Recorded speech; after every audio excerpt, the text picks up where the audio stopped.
नमस्कार, इन खबर में आपका स्वागत है। मैं विद्या शंकर तिवारी।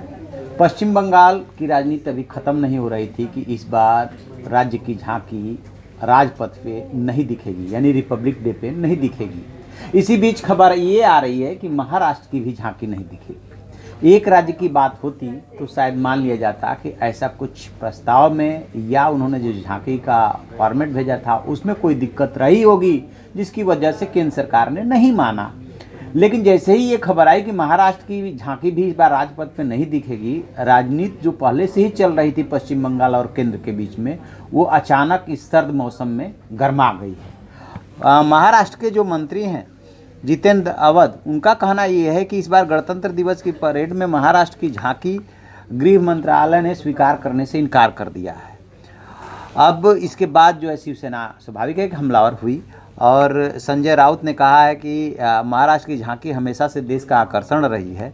अगर यही कांग्रेस के कार्यकाल में हुआ होता तो महाराष्ट्र बीजेपी हमलावर हो जाती। अब अभी फिलहाल तो वो कुछ नहीं बोल रही। बीजेपी कैसे बोलेगी, केंद्र में उसकी सरकार है। तो जो खबरें आ रही है उन खबरों के मुताबिक कुल 22 झांकियों को स्वीकृत किया गया दिखाया जाएगा। इसमें से 16 जो है राज्य हैं और केंद्र शासित प्रदेश है उनकी, और 6 जो है केंद्रीय मंत्रालयों की झांकियाँ होगी। और कुल जो है 56 जो है प्रस्ताव आए थे।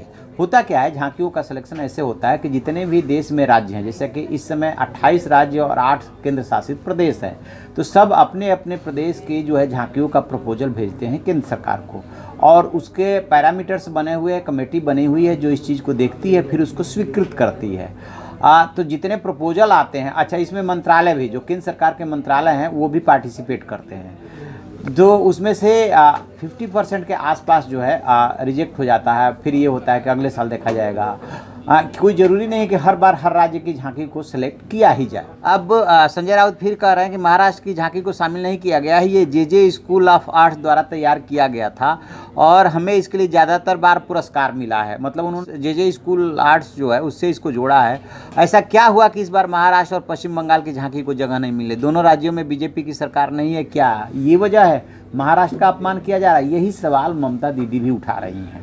यद्यपि महाराष्ट्र के मुख्यमंत्री उद्धव ठाकरे अभी तक इस पर कुछ नहीं बोले हैं, लेकिन उनकी सरकार की तरफ से तो मंत्री का बयान आ ही गया। संजय राउत बोल ही रहे हैं, ममता बनर्जी बोल ही रहे हैं किस तरीके से पश्चिम बंगाल को अपमानित किया जा रहा है। इस आधार पे कहा यह जा रहा है कि जो पश्चिम बंगाल की झांकी आई थी उसमें महिलाओं से संबंधित कोई उनकी योजना थी, उसको उसमें उन्होंने प्रोजेक्ट किया था और केंद्र सरकार ने की भी ऑलरेडी ऐसी योजनाएँ चल रही है, इस वजह से झांकी को स्वीकृत नहीं किया गया। खैर, जब कोई भी किसी भी चीज़ को आप रिजेक्ट करते हैं तो कोई ना कोई उसके पीछे कारण होता है, लेकिन एक साथ दो राज्यों का, यानी कि पश्चिम बंगाल और महाराष्ट्र दोनों बड़े राज्य हैं और दोनों की झांकियों का सेलेक्ट ना होना और उसको रिजेक्ट कर देना, यहाँ से थोड़ी सी ऐसा लग रहा है जैसे कहीं कोई राजनीति तो नहीं हुई है।